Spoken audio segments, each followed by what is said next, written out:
하나의 끝자락에 서 있는데요. 오늘 이렇게 주일 예배로 함께 교회를 이룬 여러분들을 진심으로 환영합니다. 삼위 하나님께서 여러분의 마음과 그리고 가정과 교회 위에 충만한 은혜를 부어 주시기를 진심으로 기원드립니다. 오늘은 하나님이 준비하신 만남, 한번 오늘 제목 한번 따라해 볼까요? 시작. 하나님이 준비하신 만남이라는 제목으로 설교 말씀을 드릴 거예요. 자, 오늘 살피게 될 내용은 간결히 말하면 아브라함의 아들인 이삭의 결혼 이야기입니다. 결혼 이야기. 이 결혼 이야기는 굉장히 단조롭습니다. 내용을 간략하게 언급하면 아브라함의 집에 늙은 종이 있었는데 그 종에게 야, 너 내 고향 가서 내 아들을 위해서 아내를 구하여 오라 이렇게 명령을 합니다. 이 명령을 들은 이 종은 기도하며 길을 떠났다가 하나님의 극적인 인도하심을 받고 그 고향 땅에서 리브가를 만나서 그 리브가를 가나안 땅으로 이삭의 아내가 되도록 데리고 왔다, 이런 이야기예요. 근데 굉장히 간단한 이야기가 성경의 기록을 보면 또 의외로 굉장히 또 어떻게 됐어요? 길게 기록되어 있어요. 67절까지 기록되어 있습니다. 이것은 이삭의 생애를 다루는 출생부터 죽음에 이르기까지 다루는 본문 가운데 가장 길 뿐만 아니라 창세기 전체를 놓고 보아도 오늘 본문은 가장 길어요. 자, 길면 이 이야기는 중요한 내용이다, 안 중요한 내용이다, 뭐 다 중요하겠지만 어떤 메시지가 있는 이야기입니다. 그래서 이 이야기는 아브라함의 가정의 혼사를만을 이야기하는 것이 아니라 하나님의 구속 역사에 중대한 의미를 보여주는 말씀이라 이렇게 이해하시면 돼요. 사실 본문이 어디서 시작했냐면 여기 그냥 두시고, 자, 22장 한번 가볼까요? 22장에 아브라함이 이삭을 번제물로 드리죠. 그때 22장에 하나님이 그를 경외함을 보시고 잠깐 설명드린 적이 있어요. 17절. 자, 22장 17절. 내가 너에게 큰 복을 주어 너의, 그다음 뭐라 그랬어요? 옛날엔 다 자손이라고 말했는데 여기부터는 씨가 등장해요. 씨가 크게 번성하여 하늘의 별과 같고 바닷가의 모래와 같게 하리니 너의 씨가, 그다음 그 대적의 성문을 차지하지라. 요거 한번 기억해 두셔요. 그리고 그 씨로 말미암아 천하 만민이 뭘 받아요? 이 복이 구원이라는 사실도 이미 알았습니다. 자, 그리고 오늘 본문 이제 끝나는 시점 24장 60절에 보면 60절, 자, 제가 읽을게요. 리브가에게 축복하여 이르되 우리 노이여 너는 천만인의 어머니가 될 것이며 사라의 이름값이 수여되는 겁니다. 같이 읽어보십시다. 시작. 내 씨로 그 대적의 성문을 얻게 할지니라. 제가 약간 다르게 읽은 부분이 뭐예요? 예, 대적이라는 표현이 여기 뭐라고 번역되어 있습니까? 원수의 성문을 부술 것이다, 이렇게 되어 있어요. 잠깐 보세요. 이게 나중에 이제 여러분들 22장 17절 이후부터 24장 60절 전까지는 다 그래서 하나님이 하나님의 나라를 위하여 씨를 준비하는 이야기입니다. 씨가 있으려면 땅이 있어야 되기 때문에 우리 지난주 살폈던 것처럼 막벨라 굴을 소유하게 해서 이 땅이 약속의 땅이라는 것을 확인시키고, 오늘은 씨가 있으려면 이삭이 뭘 해야 돼요? 결혼을 해야 되니까 아내를 맡게 하면서 씨를 만드는 하나님의 구속 스토리예요. 그리고 이 씨를 예표하는 이삭은 예수님을 예표한다고 갈라디아에서 언급되어 있기 때문에 이 씨에게 시집을 오는 이 리브가 이야기는 예수님께 시집 온 다 저와 여러분의 이야기에서 간증이 길어요, 짧아요? 그래서 긴 거예요. 여러분, 이런 간증 얘기하면 이게 뭐 이렇게 지루하지 않죠? 여러분들 개인석에 듣고 또 듣고 또 듣고 다 그런 겁니다. 나중에 마태복음 16장에 보면 예수님의 제자 가운데 베드로가 주는 그리스도시요 살아계신 하나님의 아들이십니다라고 고백할 때 예수님이 그 고백을 기쁘게 받으시고, 이 고백은 너가 배운 것도 아니고 부모로부터 받은 선물도 아니라 이건 하나님 아버지께 너에게 주신 것이라고 칭찬하면서 이렇게 말씀하셨죠. 내가 이 반석 위에 내 교회를 세우리니, 그 다음 시작, 음부의 권세가 이기지. 오늘 말씀과 똑같은 표현이에요. 아까 22장 17절에 내 씨가 내 대적의 성문을 차지할 것이다. 24장 60절에 내 씨가 원수의 성문을 차지하고 부술 것이다. 음부의 권세가 이기지. 음부의 권세가요, 정확히 말하면 지옥의 성문 이런 뜻입니다. 대적의 성문 이런 뜻이에요. 그러니까 이 씨가 오셔서 대적의 원수의 성문을 다 부숴버리는 거, 죄의 형벌과 진노를 다 부숴버리는 거, 결국 누가 하신 겁니까? 예수 그리스도. 구속의 이야기를 해야 되기 때문에 하나님이 길게 이야기하시는 거예요. 그래서 핵심은 이삭이 누구와 결혼했느냐가 아니고 그 아내가 어떻게 하나님의 인도 속에서 주어졌는가, 이게 본문의 핵심입니다.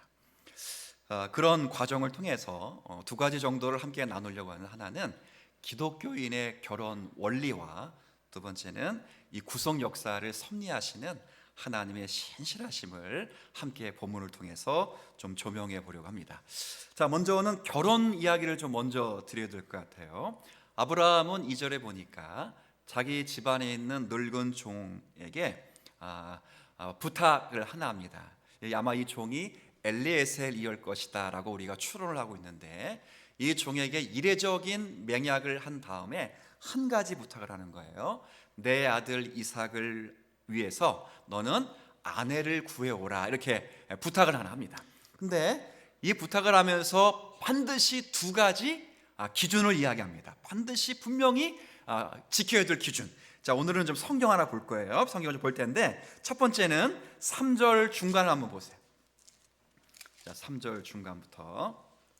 자, 아브라함 이야기합니다. 너는, 이제 엘리에셀이라는 종입니다. 너는 내가 거주하는 이 지방 가나안 족속의 딸 중에서 내 아들을 위하여 아내를 택하지 말고 내 어디로 가래요?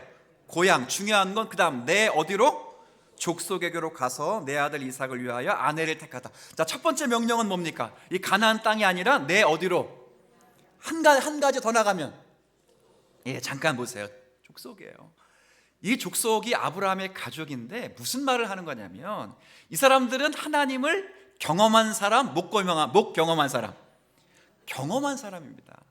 아브라함이 갈대아 우르에서 나올 때, 하란으로 오게 될 때 하나님을 경험할 때 함께 경험한 사람이에요.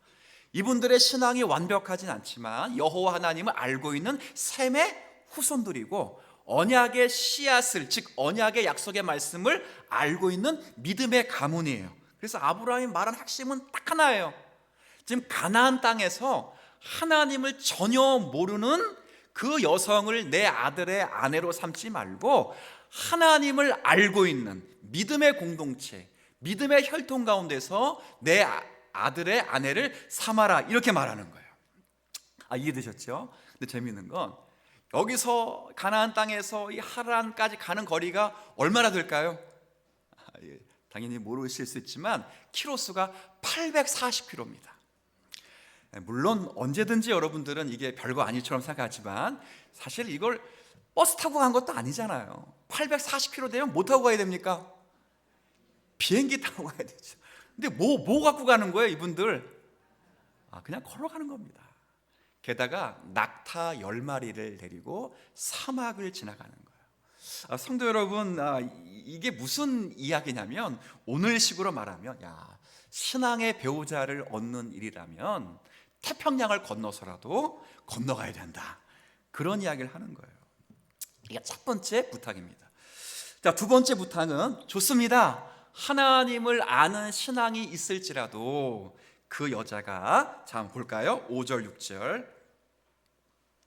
종이 이르되, 자, 좋습니다, 하나님을 아는 여자를 만났다 하더라도 그 여자가 나를 따라 이 가나안 약속의 땅으로 오려고 하지 아니하거든 내가 주인의 아들을 거꾸로 주인이 나오신 땅 고향으로 인도하여 돌아가라 가리이까? 6절 함께 했습니다. 시작.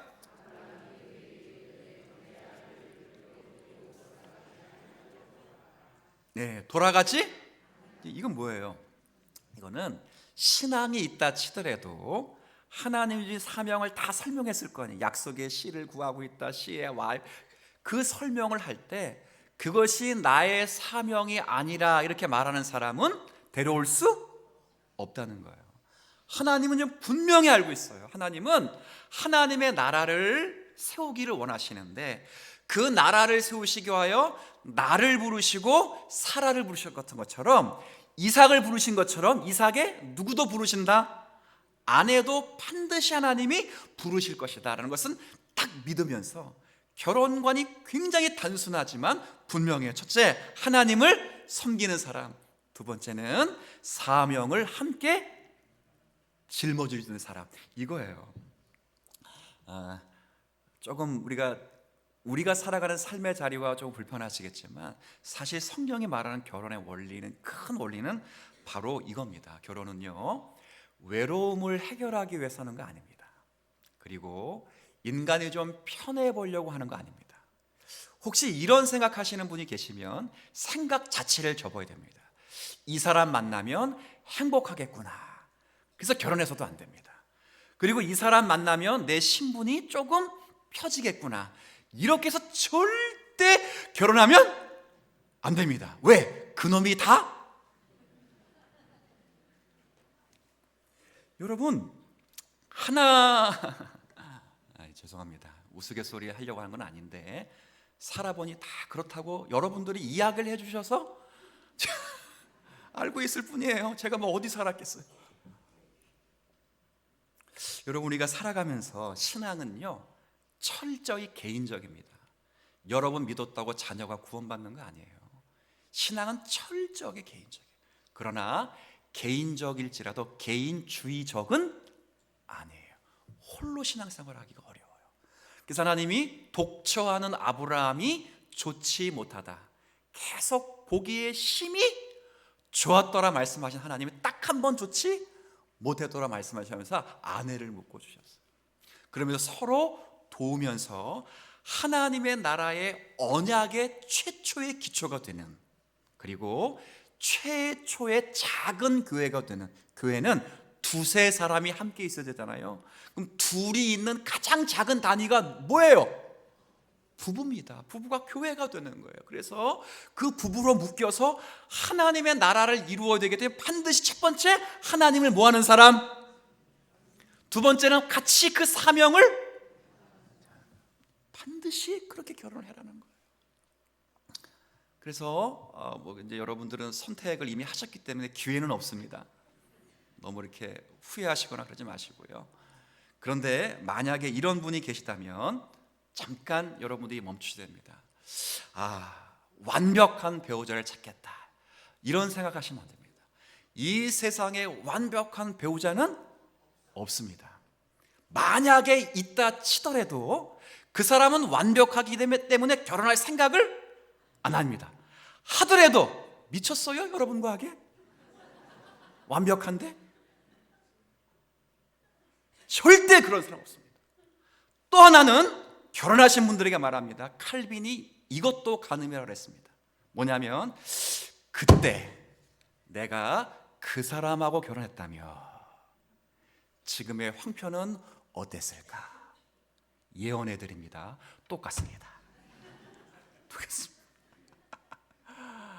결혼은 선택도 중요하지만 하나님의 나라를 이루어가는 최작은 언약의 기관이기 때문에 둘이 하나님의 나라를 어떻게 이루어갈까 고민하는 그런 부부가 되었으면 좋겠습니다. 오늘 부부로 오신 분들, 끌려 나오신 분들에게 특별히 말해요. 속 그만 썩이세요. 끌려 나오신 분 없다고 보지만 속 그만 썩이세요. 그분은 여러분을 위해서 기도를 엄청 많이 했습니다. 눈물을 흘리며 했고요, 가슴을 쓸어내리면서 고통 속에서 탄원했고요, 자기의 생명을 걷어가도 좋으니 우리 신랑, 우리 아내, 우리 자녀들 믿음 가운데 잘 설 수 있도록 그렇게 기도했습니다. 왜 그렇게 기도했을까요? 하나님의 나라를 세우기 위해 그런 거예요. 그러니 이것이 첫 번째 아브라함을 통해서 가르치신 언약적 결혼의 의미입니다. 자, 그런데 본문은 사실 이걸 다루는 게 아니에요. 더 중요한 게 있습니다. 두 번째는 하나님의 신실하신 섭리에 관한 부분입니다. 오늘 아브라함이 종을 보내면서 그에게 무엇을 하나 심어줍니다. 확신인데요. 오늘 요절이에요. 요절. 자, 일단 제가 읽겠습니다. 하늘의 하나님 여호와께서 나를 내 아버지 고향 땅에서 떠나게 하셨고 내게 말씀하시며 하나님이 나에게 맹세하여 이르기를 이 땅을 너의 누에게 주건다고요? 씨에게 주리라 라고 약속하셨기 때문에 하나님은 주께서, 즉 그가 그 사자를 함께 했습니다. 너보다 내가 거기서 내 아들을 위하여 아내를 너보다 어떻게 한다고요? 여러분 잘 보세요. 지금 아브라함에게는 뭐가 있어요? 확신이 있습니다. 확신이 있어요. 반드시 지금 하나님이 일하고 계신다. 이거 종에게 말해요. 너 일 아니다. 하나님의 일이다. 그러니까 염려하지 말고 너는 너의 할 일만 하여라. 네가 여인을 어떻게 찾는 이 문제가 아니고 하나님은 이미 약속의 땅에서 하나님의 나라를 이루실 것을 약속해 주셨으니 하나님의 이름으로 반드시 그 씨가 아내가 있어야 되기 때문에 하나님은 준비해 놓으셨다. 인도할 거니 잘 따라가라 말하는 거예요. 이렇게 말해도 자, 생각해 보세요. 아브라함은 지금 뭐가 있다고요? 확신이 있는데 이 일을 하는 종은 어떨까요 지금? 아무리 아브라함이 확신이 있을지라도 종은 사실은 일을 해야 되는 입장에서 막막한 거예요. 물론 이 종도 아브라함의 하나님을 자신의 하나님으로 믿고 있지만, 그래서 의지하고 있지만 실제로 일을 행하는 입장에서는 막막한 거예요. 제 이야기를 좀 드려 부끄럽지만 제가 14년 전에 이 교회에 부임할 때 참 우리 교회가 참 멋있는 것은 이 교회에 지금은 뭐 원로 목사님 다 되셨지, 장로님 되셨지만 장로님 몇 분하고 권사님 한 분이 제가 부목사로 있는 신반포 중앙교회를 찾아오셨습니다. 그러니까 절 만나러 오신 게 아니고 그때 저의 신대원 원장님이 이제 담임 목사로 초빙된 교회가 제가 부목사로 같이 가서 함께 했는데 그 목사님을 담임 목사님을 찾아온 거예요. 찾아온 원인은 우리 교회에 안종성이라는 목사를 뭐 해달라고요? 보내달라고 부탁한 거예요. 근데 목사님이 두 가지 생각을 하셨대요. 첫 번째는 한국 교회 역사상 이렇게 장로와 교회 대표가 찾아와서 다른 그 심부하고 있는 교회 담임 목사에게 청을 하는 교회를 아직 한 번도 못 봤다는 것과, 두 번째는 목사님이 그 이야기를 쭉 들으면서 마음속에 확신이 생겼대요. 그때는 새벽교회였습니다. 새벽교회를 하나님이 회복시켜 주시고 부흥시키시고 하나님이 세워주시겠구나 확신이 들었대요. 저한테 물어봤어요. 어떻게 물어보는데 지금도 생생해요. 정성아, 너 갈래? 말래? 진짜 이렇게 물어봤어요. 안정성 너 갈 거야? 말 거야? 가라는 거예요? 말라는 거예요? 그럼 사실 말씀이 너 거기서 혹시 사례비를 못 걷거나 생활 부족하면 이 교회가 다 채워줄 때 걱정하지 말고 가. 그런데 제가 여태까지 살면서 이론 한 장 안 받았어요. 받을 기회가 엄청 많았어요. 엄청. 근데 단 한 번도 이 설교를 신반포도 듣고 있는 분이 계실 수 있으니까 단 한 번도, 이건 자신 있게 얘기해야지, 이론 한 장 안 받았어요. 저에게도 확신이 있었어요. 근데 문제는 일을 하는 건 나잖아요. 막막해요. 막막. 그래서 제가 뭐 했을까요? 기도해야죠. 지금 아브라함의 종도 기도합니다. 12절 볼까요? 12절 24장 12절 아브라함이 종이 뭐 했다고요? 12절 그가 이르되, 이거 아브라함의 종이 기도했다는 거예요. 우리 주인 아브라함의 하나님 여호와여, 원하건대 오늘 나에게 함께 했습니다. 시작. 순조롭게 만나게 하사 내 주인 아브라함에게 은혜를 베풀어 주옵소서. 뭐 했어요? 기도했어요. 그리고 그 다음에 이어지는 긴 본문은 사실 이 아브라함의 종 엘리에셀의 간증입니다. 내가 이렇게 기도했더니 하나님이 이렇게 응답하셨고 하나님이 극적으로 만나게 하셔서 내가 기도한 것보다 더 훨씬 많은 것을 주셨다. 몇 번 간증할까요? 한 번 더 합니다. 몇 번 간증할까요? 와, 3번 막 간증하라. 간증하면서 이걸 리브가의 가족 앞에서도 간증해요. 다 재밌는 거예요. 간증의 내용 확실합니다. 이 일은 우연이 아닙니다. 언약의 신실한 하나님께서 언약의 후손을 찾으시기 위하여 하나님이 준비하신 것입니다. 나를 앞서 보내신 것일 뿐입니다 하고 쭉 하나님이 한 걸음 한 걸음 인도해 주셨습니다 라고 간증하는 거예요. 근데 제가 이 아브라함의 종 엘리에셀의 이 기도 가운데 좀 재밌는 부분을 가져왔어요. 뭐 읽질 않겠지만 종이 이렇게 기도합니다. 하나님, 제가 고향 땅에 가서 이제 목이 말라서 우물가에 서면 여인들이 쭉 올 거 아니에요. 하나님, 그때 한 여인에게 나에게 마실 물을 좀 달라 그러면 만사제쳐두고 저에게 물을 준 다음에 저뿐만 아니라 내가 데리고 온 낙타 10마리에게도 다 물을 마시게 하는 사람은 하나님이 주신 짝인 줄 믿겠습니다. 자, 물어볼게요. 이런 기도 드리면 된다 안 된다? 여러분, 제가 청각입니다. 청각인데 이렇게 기도를, 하나님, 오늘은 제 신부감을 찾을 거예요. 제가 대문 밖을 나가서 길을 가는데 첫 번째 여인이 빨간 드레스를 입고 나에게 윙크를 하면서 전도지를 던지면, 하나님, 그 사람이 얘기하다가 그 사람이 마침 강원도 원주 사람이라면, 그것도 내 중학교 3년 후배라면 그 여자가 나의 신부감인 줄 믿겠습니다. 그러면 약간 어떤 기도? 정신 나간 기도예요. 그런 기도 하면 안 되죠. 근데 이 종은 이런 기도를 드렸고 하나님 구속 역사에 딱 한 번, 얼마나 기가 막히게 하나님이 구원 섭리를 인도하신가를 교훈하시기 위해서, 이건 우리 보고 흉내라고 한 기도 아니에요. 딱 한 번 사용하신 기도예요. 그 기도에 응답을 해요. 응답을 받는데 한번 보십시다. 재밌습니다. 15절, 말을, 즉 기도를 뭐 하기도 전에 응답이 어떻게 왔어요? 속사포처럼 왔어요. 말을, 기도를 끝하기 전에 리브가가 물동이를 어깨에 메고 나왔는데 보니까 그는 아브라함의 뭐라고요?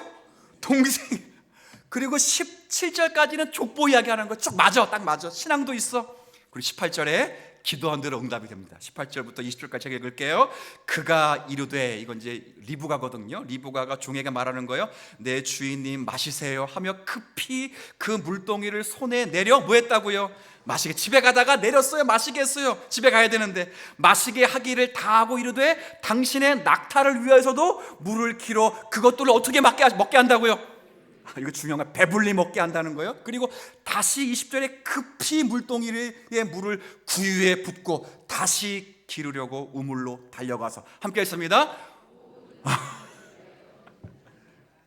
저 한번 보세요.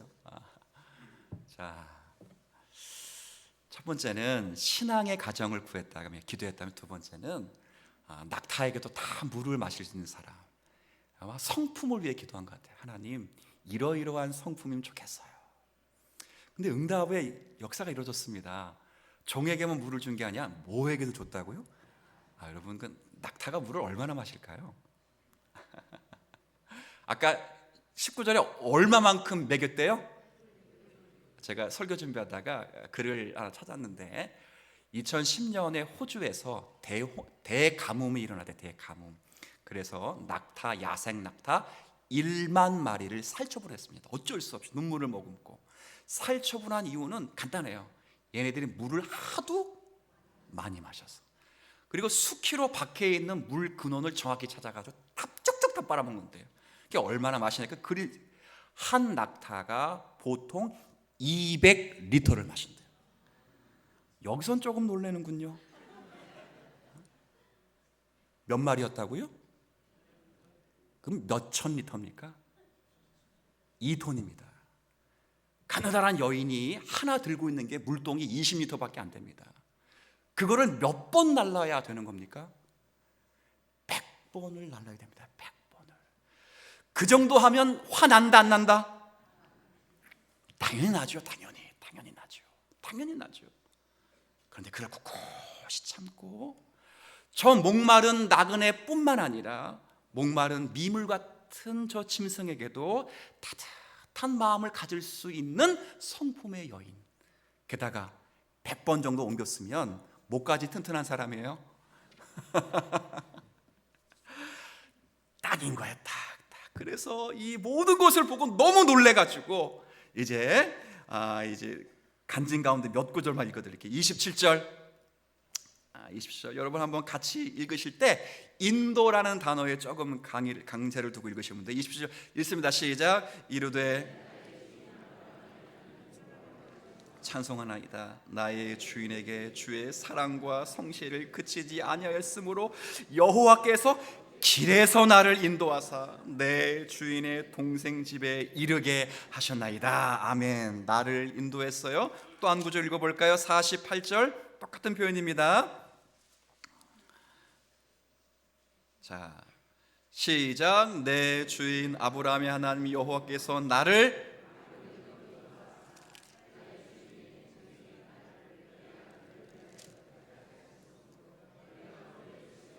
그에게 경배하고 찬송하였나이다.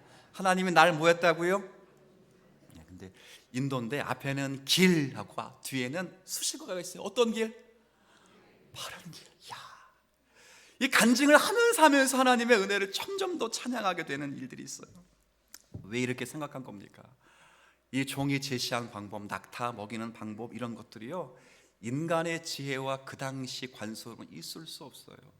아무리 여인이 선선한 곳 시간대에 물을 기르러 왔다 할지라도 선선한 시간이 밤은 아니니까, 등은 없으니까 4시에서 5시라면 그때 온도를 제가 경험해 봤는데 35도 가까이가 돼요.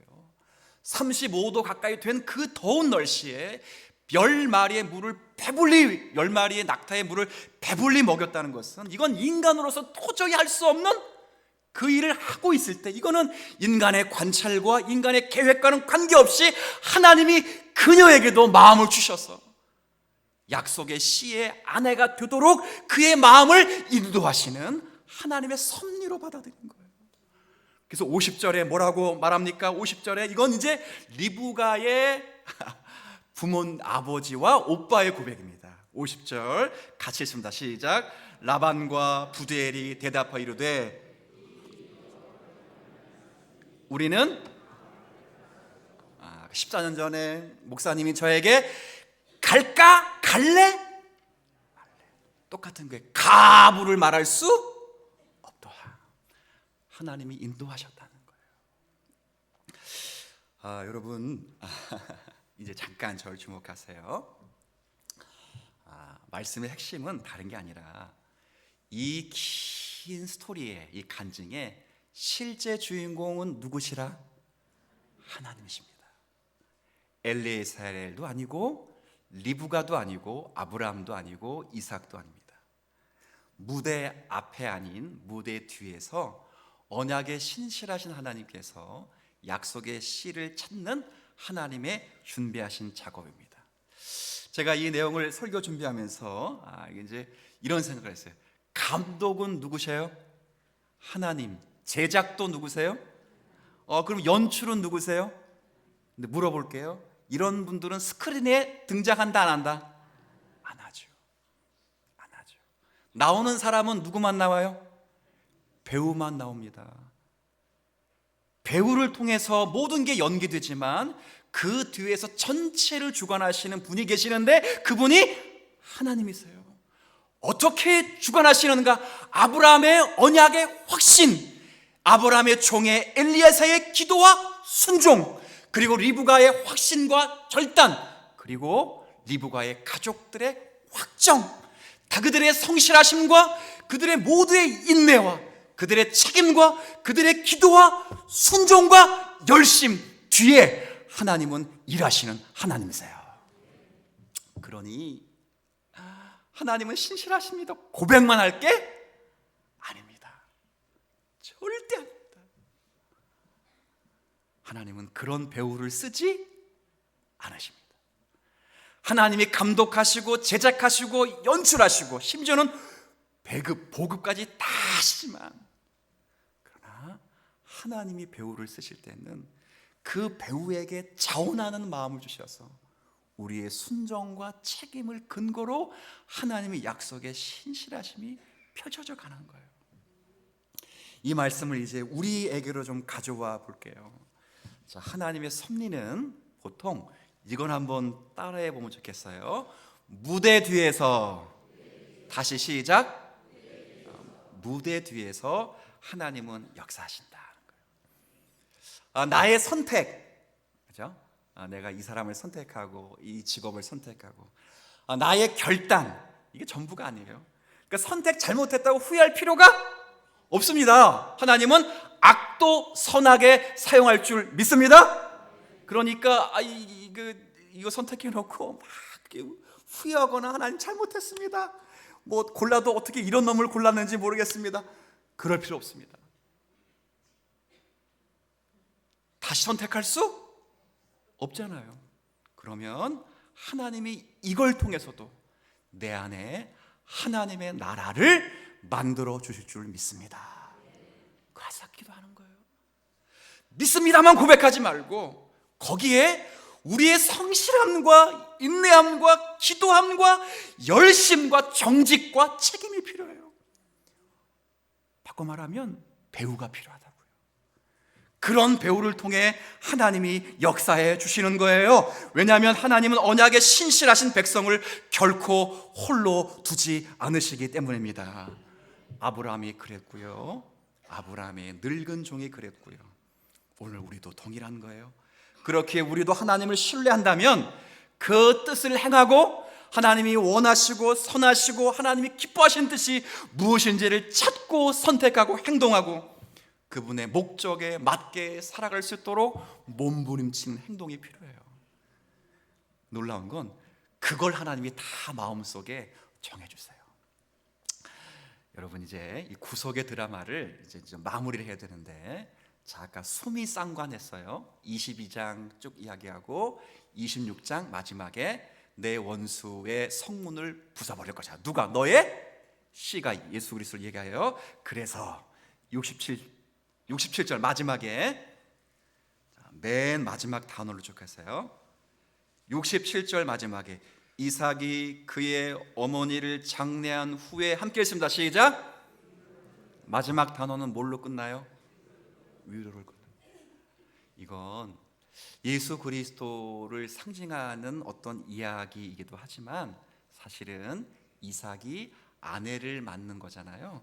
근데 이삭은 아까도 설명드렸듯이 갈라디아에서 말씀 보면 이삭은 누구를 예표했던 분이라고요? 예수 그리스도. 그러니 예수 그리스도를 예표한 분이기에 이제 리브가의 마음은, 리브가의 자리는 예수 그리스도의 은혜 안에, 예수 그리스도 안으로 신부로 다가온 저와 여러분들이 여러분의 생애 속에서 어떤 극적인 드라마를 쓰셔서 구속 역사 가운데 여러분을 그리스도의 몸된 교회인으로 부르셨는지를 설명하는 드라마틱한 하나님의 섭리의 이야기인 줄 믿습니다. 그래서 긴 거예요. 그때 건강을 잃지 않았더라면, 그때 내가 미끄러지지 않았더라면, 그때 내가 그 사람을 만나지 않았더라면, 그때 내가 누군가가 나를 위해 기도하지 않았더라면, 이 모든 게 다 붙어서 결국 리브가가 누구를 향해 가고 있어요? 이삭을 향해 가고 있는 것처럼 우리 모두가 다 전부 누구를 향해 가고 있어요? 그리스도를 향해 가고, 마지막 단어 한 단어, 그래서 뭘 얻었다고요? 위로, 평강과 기쁨과 구원을 얻게 되는 이야기입니다. 하나님이요, 말도 안 되는 섭리사거든요. 여러분 다 그렇게 불렀습니다. 여러분, 이 아침에 우리 주님이 그걸 만드시기 위하여 이 땅에 육신의 몸을 입고 이 땅에 오셨다는 것, 예수님이 이 땅에 오셨다는 것 자체만으로도 하나님이 얼마나 신실하시고 우리를 사랑하셨는가를 다시 한번 점검받으면서 앞으로 더욱더 그리스도의 품에 안기시고요, 하나님이 쓰시는 모든 섭리 역사 가운데 훌륭한, 욕심이 하나 생기니까 한번 너 따라해 볼게. 배우가 됩시다. 잘리는 배우가 아니가요. 작게 쓰일지라도 최선을 다해서 성실하게 책임 감당해서 구속 역사 가운데 아름다운 무대의 배우가 되어 주님의 영광을 위하여 나라를 위해 힘쓰는 저와 여러분이 다 되시기를 주의 이름으로 축복합니다.